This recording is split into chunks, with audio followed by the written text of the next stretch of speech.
from sea to shining sea and everywhere in between. Wherever you are around the country. This is America's Outdoor Talk program, Outdoors This Week. Outdoors This Week. Get the kids, get the dog, get the cat. Sit them all down next to the radio. We are going to be talking about the great outdoors today. And now, with America's latest news and talk on the great outdoors. This is a dangerous place, man. You've got 1,000-pound bears wanting something that you have. Here's your host, Alex Langer. Why, thank you, Mr. Announcer. That would be I, your humble host, and we have a huge show today. I know I usually pull your leg, but today I'm pulling your leg also. We have with us none other than Jacob Powroznik. Jacob is an FLW competitor, and this coming year, in 2014, he's going to go over to the Bass Elite Series. Jacob started fishing in the Bass Fishing League and eventually moved his way up to the Everstart and FLW Series circuits. 2012 was a great season for Jacob.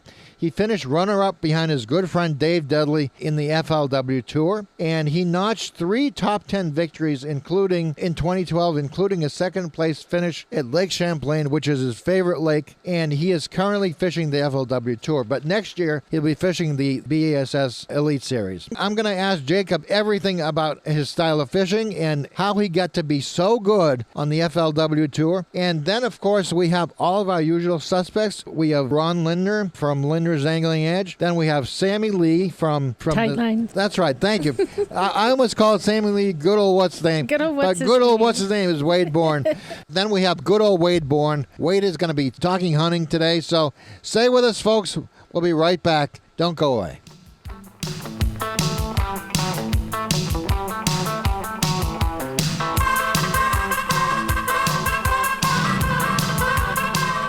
More of America's favorite outdoor talk program, Outdoors This Week, after these messages.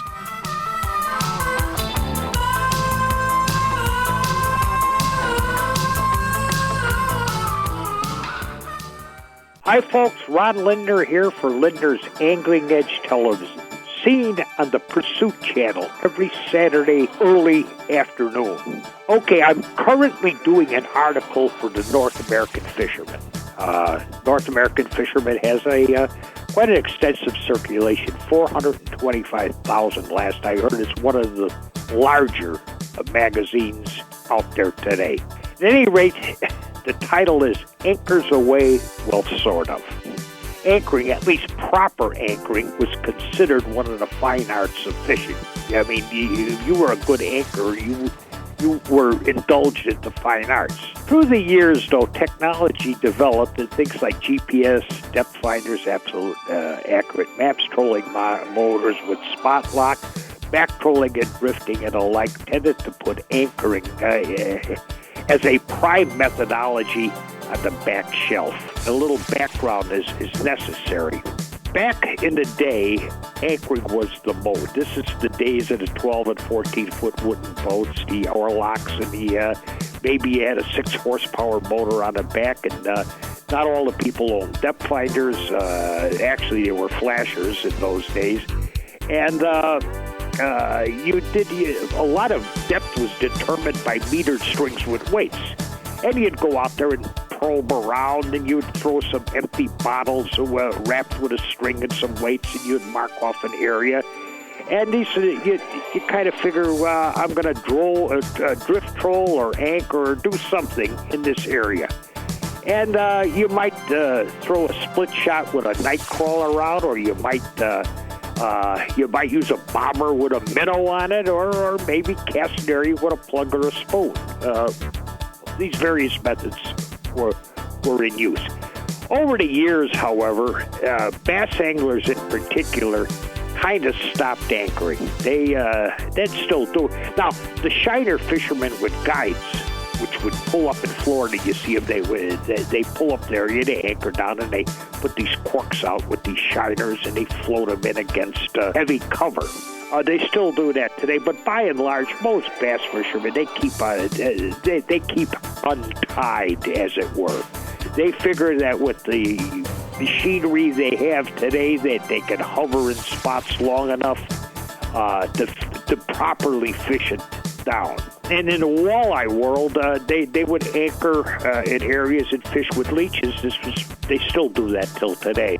Anchoring as a system has not went away, but it has markedly decreased or got until recently with the innovation of talons and power poles, which you see on the back, these little towers you see on the backs of these boats. Anchoring is coming back into its own. Minn Kota's talon, you can now anchor, or what we call pin anchor, in 12 foot of water with the press of a button. Bink, it's sound. You want to go leave? Boom, you press the button. It's all the way up, and it does hold you, even in a pretty darn good wind. And and by the way, I hear they're even working on, no, I shouldn't even say, yeah, I'll say it anyway. They're working on 16-foot models as we speak. They got ways of doing this.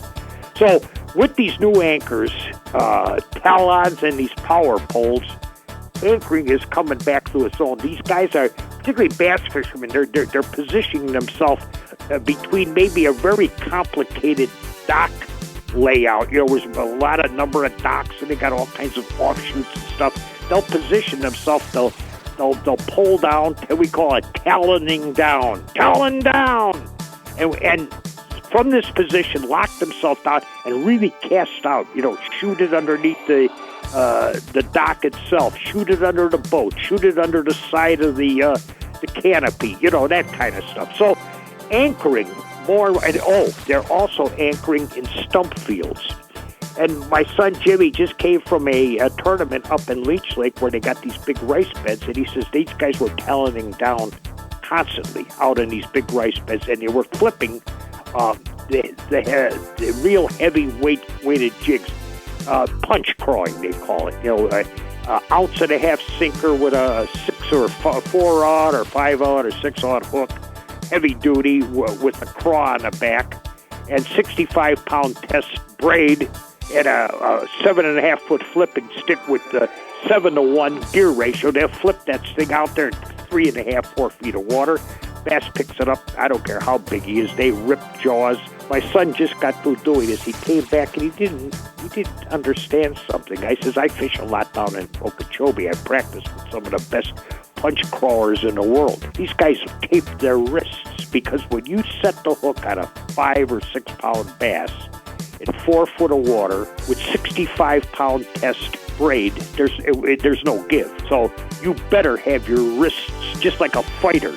So what they do is they get the tape. You buy the tape. That basketball players and a lot of athletes use. And what they're doing is they're wrapping their wrists. They're using this in conjunction with taloning down anchoring. So anchoring is back, by the way. So the long-lost art, they're starting to rediscover something that everybody used to do years ago. With that, well, see you later, folks. Larry Whiteley and the Outdoor World Report are proudly brought to you by the brand new Rototail, the world's first and only plastic worm with a soft rotating spinner tail. The patented tail generates unbelievable vibration that you and the fish can actually feel just like a spinnerbait or a crankbait. See it at rototail.com. That's rototail.com. Dove tips coming up on Bass Pro Shops Outdoor World. Have you ever wanted to disappear into the woods? Have you ever wanted to tie your own flies, but never taken the time? Have you ever wanted to speak turkey? Then you belong at Bass Pro Shops. Every week, we offer free skills workshops to help you get started. See the store or go to BassPro.com for more information. Bass Pro Shops. Your adventure starts here. When you spot a dove, don't raise your gun until the bird is within shooting range. If you pull your shotgun up too early, the bird might see the movement and flare out of range. Shooting glasses with yellow lenses can help you to spot doves on cloudy days because they give greater contrast, making the doves stand out. In bright sun, polarized sunglasses are good because they cut the glare. Don't think all of the best shooting on a dove hunt will occur early or in the final hour or two of daylight. Throughout the afternoon, there will often be flurries of dove activity as groups of birds fly in and out of fields for 5 to 10 minutes. Now, you don't have to build or put up a blind or find a well-hidden spot for dove hunting, but do stand or sit next to some form of cover. Remember, folks, there are two ways of being rich. One is to have all you want. The other is to be satisfied with what you have. Get out and enjoy all the great outdoors has to offer. I'm Larry Whiteley, and this is Bass Pro Shops Outdoor World. Thanks a lot, Larry. My guest for this hour is Jacob Powroznik. Now, Jacob is an FLW Series competitor. He has won nearly $1 million in career winnings. He started his bass fishing in the Bass Fishing League and eventually moved his way up through the Everstart and FLW Series. In 2012 was a stellar season for Jacob. He finished runner-up behind his good friend Dave Dudley in the point standings. He has notched 3 top 10 victories in 2012, including a second-place finish in Lake Champlain, and he's currently fishing the FLW Tour again this year. First of all, Jacob, welcome to the show. Thank you. Thank you. Now, you mentioned Dave Dudley quite a bit. What is it about Dave Dudley that you admire? Just his, I guess his capability just to adjust during the day. We have 3 days of practice, so we kind of go out and find the fish, kind of what they're doing, and then, kind of when the tournament gets there, things change and stuff like that, and that's where a lot of people have difficulties doing that. And he just fishes by instinct, and just kind of goes throughout the day, and just kind of reads kind of what's going on, and just during to weather change and different patterns and stuff that's going on in the lake or river that we're fishing. The fact that he's flexible and he kind of learns from what's happening on a lake in a particular situation is what you admire about him? Yes. And just his ability to be able to read stuff, he's taught me a whole lot about fishing. Me and him saltwater fish a lot during the winter, and in my opinion, just fishing a lot helps you with all kinds of things. It's making decisions and adjustments, even though it's saltwater, it's still making decisions. Where do you fish saltwater, and what kind of species do you go for? Well, we fish out in the ocean a lot of times for stripers during the wintertime, just casting to them with like swim baits and sassy shads and stuff like that. What state, Jacob? Oh, that's in Virginia. And it's in Virginia and North Carolina right there, kind of like on the border. Yeah. We call it like Nags Head is where we go out of. You go to Nags Head, North Carolina. That's kind of the southern end of the stripers. Yes, sir. And they go from there north. Stripers are very big up in Massachusetts and Cape Cod, where I'm familiar with. Stripers are, in some ways, they're a lot like largemouths, aren't they? Yeah. They feed on bait, so you always got to kind of find the bait. And, the wind direction plays a deal of whether they're close to the beach or if they're off the beach and stuff like that. So, it's kind of all about, a fish is a fish, in my opinion. Right. He's going to kind of do the same things other fish do. Most of them relate around structure sometimes, or they're always around bait. Right. So you're either kind of fishing the same thing if you're bass fishing or crab fishing or striper fishing or, red drum fishing or something like that. There's got to be some kind of key element there that you have to find. In reservoirs, bass follow the shad. I guess stripers do the same thing in reservoirs. They also follow bait fish in salt water. If you find the bait fish, if you find what you're fishing for? Absolutely. You get around the bait, which is their forage. If you was in a town and there was only one restaurant to eat at, all the people would probably gather around that one restaurant in that town is a way that I look at it. I think I've been to that town, Jacob. It's in the middle of Pennsylvania. Yeah, that's kind of basically the way that we kind of look at it, put it in somebody's perspective. If there's only one place to eat in that town, then everybody's going to kind of gather there. Same way with a bass. You get in the creeks or reservoirs or rivers or kind of whatever. If all the bait's in the backs of the creeks, that's where all the bass are going to be. Right. Same thing with stripers. If the bait's up real shallow, then that's where they're going to be. And it's like I said, in my opinion, a fish is a fish. You just kind of got to figure out kind of what's going on. Right. Jacob, what's your strength as an angler? When I first started fishing, I was most of the time I fished shallow. And in the last couple of years, we've been to lakes and stuff where we had to learn how to fish out deep and read fish out there deep around deep structure and ledges and drops and, creek channel bends and stuff like that. So, it's been pretty, I would say, I guess I've been pretty versatile the last couple of years, to learn about that stuff and everything. It used to be guys were spinnerbait mechanics or worm mechanics or whatever. You can't just do one thing anymore and be competitive, can you? No, we just fished we fished down to Red River for the FLW championship, and then as soon as I left there, I went straight to Lake Erie, and we were out there at Lake Erie drop shotting 6-pound test line for 4 or 5 pound smallmouth and 20 to 30 foot of water. So it's a big difference of fishing from 6 inches of water to 25 or 30 foot. So you got to kind of be versatile. Jacob, we got to take a break, and folks, we'll be right back after this. Don't go away. We'll be right back with the Jacob Powroznik. Stay with us. Hey, what do you think you're doing? Don't change that dial. Alex will be right back with more of Outdoors This Week after these messages. Bass boat equipped to the max. Gel coat sparkle, she's my waterproof Caroline. Should see her out on the fly. Wow! Woo! Hold on to that, and that's a good one. Since 1984. Tight Lines with Sammy Lee. On my last program, I started talking with country music artist John Anderson about his love of fishing. Hello, this is Sammy Lee. I'll continue talking with John about his fishing experiences with his father after this message. It's the last sound you want to hear when you'd rather be on the water. A tow truck hauling you in because the brakes on your boat trailer failed. Don't let this happen.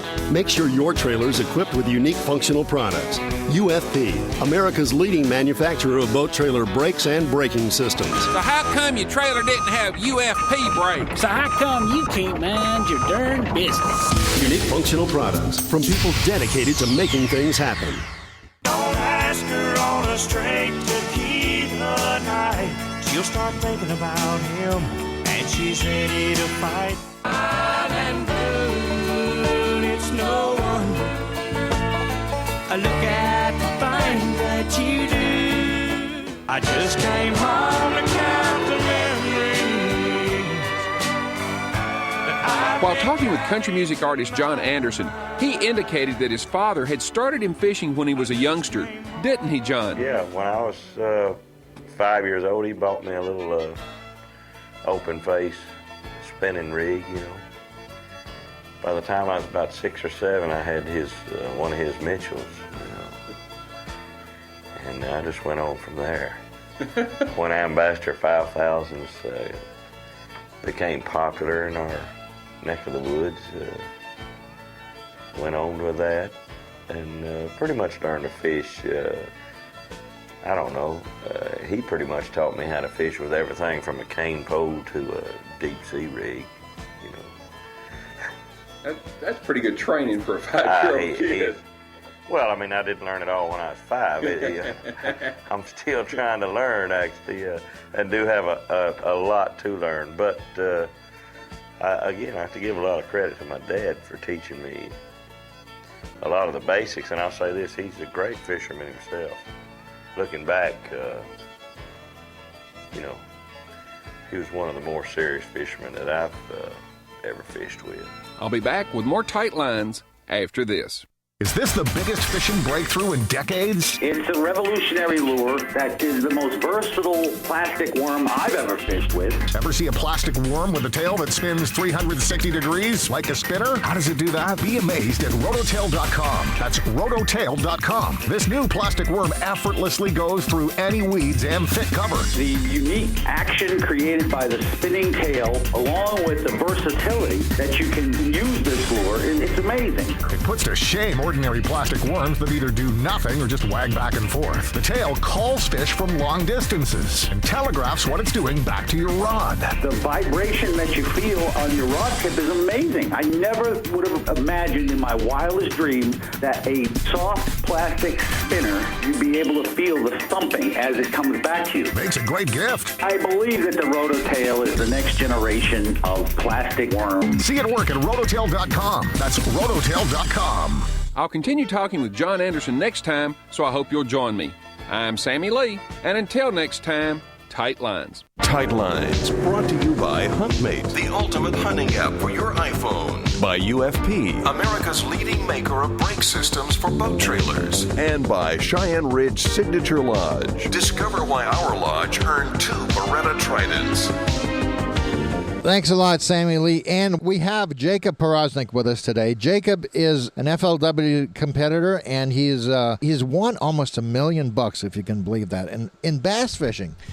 He's got 2 tournament career wins, and he's got 35 top 10 finishes. He's fished 167 events, and he's been an FLW Tour Pro for 10 years, and out of those 10 years, he's appeared in 8 FLW Cups. Now, that's pretty darn good, Lynn, don't you think? Jacob and I were just talking about fishing, of all things, and let me ask you about Lake Champlain. You were initially a shallow water angler by your own admission, so why do you like Champlain? Oh, it's just, I mean, you know, the first time I went up there, we got up there, and that was like really the first lake that I had ever been to, actually really smallmouth fishing out deep.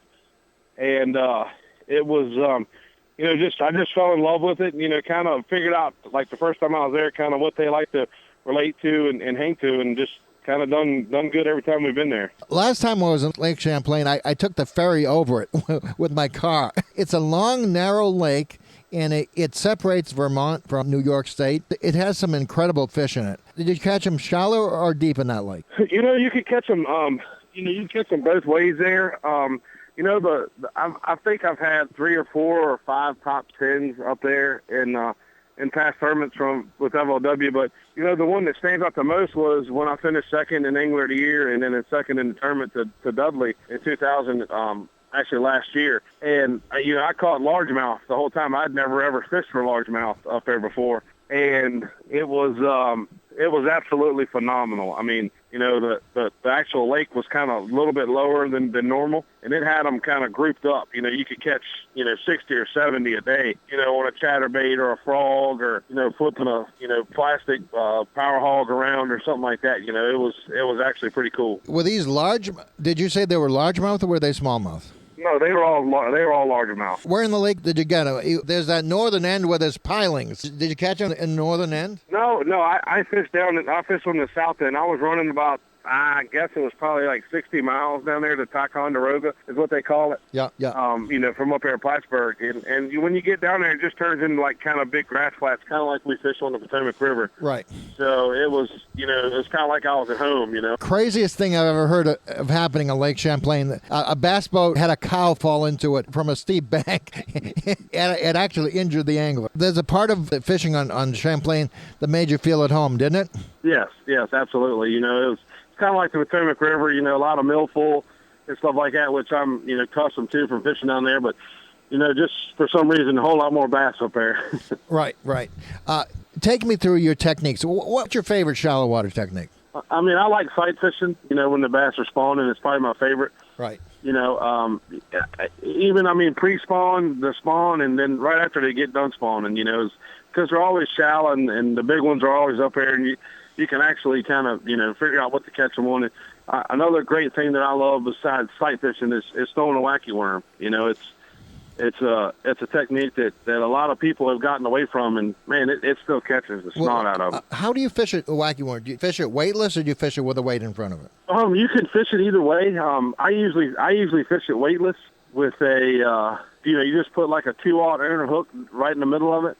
Yep. And you know, just kind of skipping around shallow docks and shallow bushes and just lay downs and stuff like that, you know, just kind of work it out. And 99% of them, you actually see the bass bite it, you know, he'll come out there and get it. It's funny, me and Dudley, I come up with a thing, you know, when you pull that wacky worm, like the ends of those tails kind of like clap at you, and I always say, right. It says, "Come get me," you know, when you pull it like 3 times. Come get like me. A little saying. I get it. Come get me. I get it. Yeah.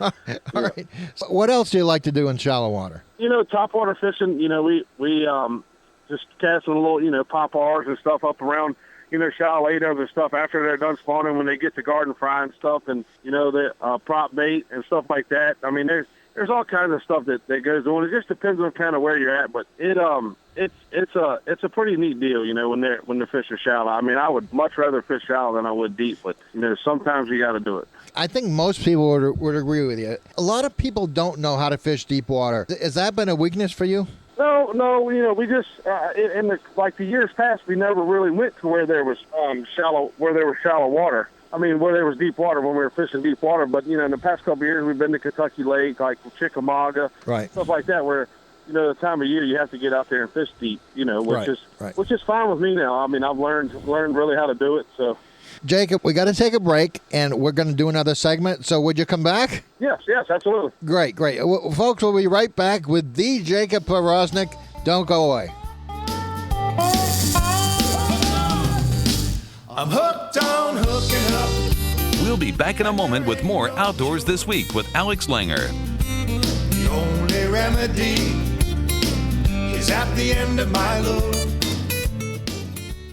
The Wade Bourne Report is brought to you by the original Alex Langer's Flying Lure. Hey, that's my lure! Hundreds of millions have been sold on TV worldwide for over 2 decades. It fishes itself and swims away from you on its own. Catches nearly every game fish that's ever swam. See it at flyinglure.com. That's flyinglure.com. One thing that can ruin a hunt quicker than just about anything else is getting cold. When you're cold, you lose focus, you lose desire, and a lot of times you'll quit and come in early. Now, Stuart Wilson of Cabela's says one main key to staying warm is regulating your body temperature by altering your headgear.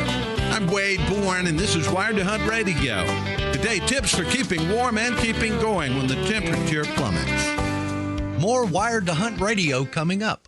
Hey, waterfowl hunters, if you need a shotgun for the new season, check out Mossberg's pumps and autoloaders. They come in black synthetic and camo finishes. They shoot 3 and 3.5 inch shells. They offer great dependability and value.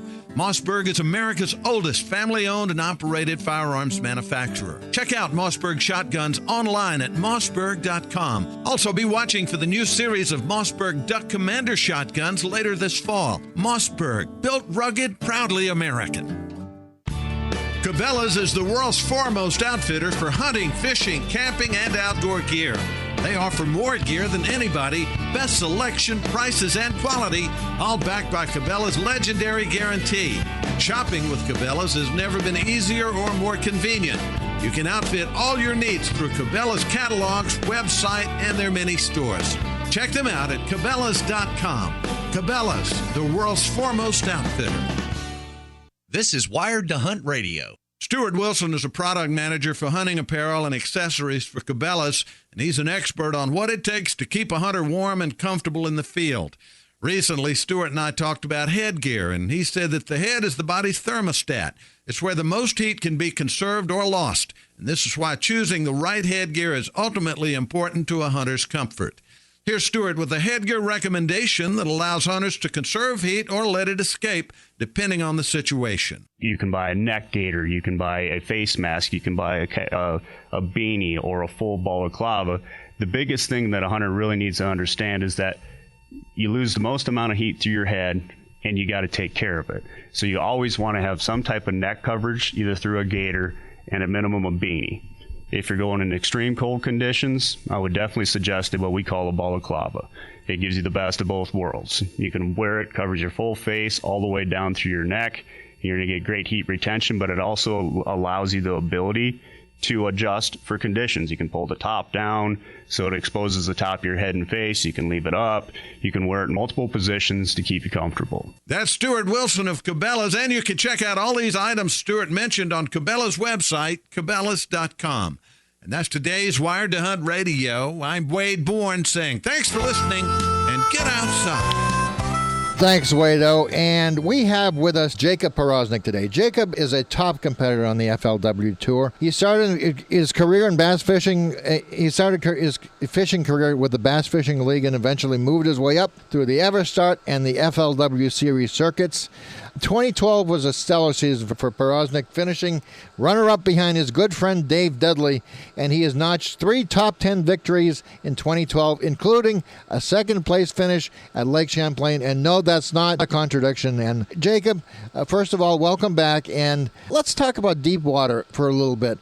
I think electronics have really been a huge boon to fishing deep water to competitors today. I mean, a lot more so than even 10 or 20 years ago. How do electronics help the average competitor? Well, I mean, it takes all the guesswork out of it now. You know, I mean, it's, you know, as far as when we used to have to look at a paper map and kind of line up points and, you know, trees and this window, this house with this tree over here, you know, to kind of sit at the right spot, you know the depth and everything. You know, GPSs and navionics and depth finders have actually taken the guesswork out of it. You know, right? I can remember at Kentucky Lake a couple of years ago, that the only thing that I did was just idle around and look for actually schools of bass, out on the ledges. And you could see them when you're depth finder like they were plain as day.